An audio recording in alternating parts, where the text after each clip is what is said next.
മോഹൻലാലിന്റെ date of ബർത്തിനെ കുറിച്ച് പറയുകയാണെങ്കിൽ 21/5/1960 ആണ്. മോഹൻലാൽ എന്ന പേര് അദ്ദേഹം അറിയപ്പെടുന്നത് പൂർണ്ണമായിട്ടും മോഹൻലാൽ എന്നതാണ്. അപ്പോൾ അത് 29 എന്ന എനർജിയിലാണ് വരുന്നത്. ആഗ്രഹിക്കുന്ന കാര്യത്തെ നേടിയെടുക്കാനും അതുപോലെ കലാരംഗത്തുള്ള മികവും അതാണ് അതിൻ്റെ ഒരു പ്രത്യേകത. എന്ന് വെച്ചിട്ട് അദ്ദേഹത്തിന് മാനസിക സംഘർഷം ഇല്ല എന്നൊന്നും അർത്ഥമില്ല. അതിൽ ആ പേരിൽ അങ്ങനെയുണ്ട്. മാനസിക സംഘർഷം ഉണ്ടെങ്കിലും ആൾക്കാരുടെ മുന്നിൽ എപ്പോഴും ഫെയിം ആയി നിൽക്കാനുള്ള എനർജി മോഹൻലാൽ എന്ന ആ ഒരു എനർജി ഉണ്ട്. ശരിക്കും അദ്ദേഹത്തിൻ്റെ മുഴുവനായിട്ടുള്ള പേര് മോഹൻലാൽ വിശ്വനാഥൻ എന്നാണ്. എന്നിരുന്നാലും മോഹൻലാൽ എന്നാണ് അദ്ദേഹത്തിനെ അടയാളപ്പെടുത്തുന്ന പേര്.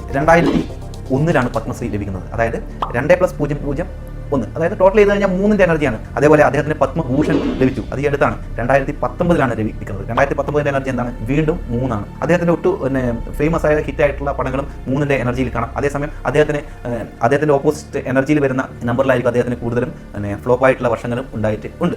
അപ്പോൾ 3നെ സംബന്ധിച്ചിടത്തോളം തീർച്ചയായിട്ടും 3 ഒരു അനുകൂലമായിട്ടുള്ള കാര്യമാണെന്ന് തെളിയിക്കുന്നതാണ് മോഹൻലാലിന്റെ പേരും അതുപോലെ അദ്ദേഹത്തിന് കിട്ടിയ അവാർഡുകളും അദ്ദേഹത്തിന്റെ ഡേറ്റ് ഓഫ് ബർത്ത് തമ്മിലുള്ള പൊരുത്തം.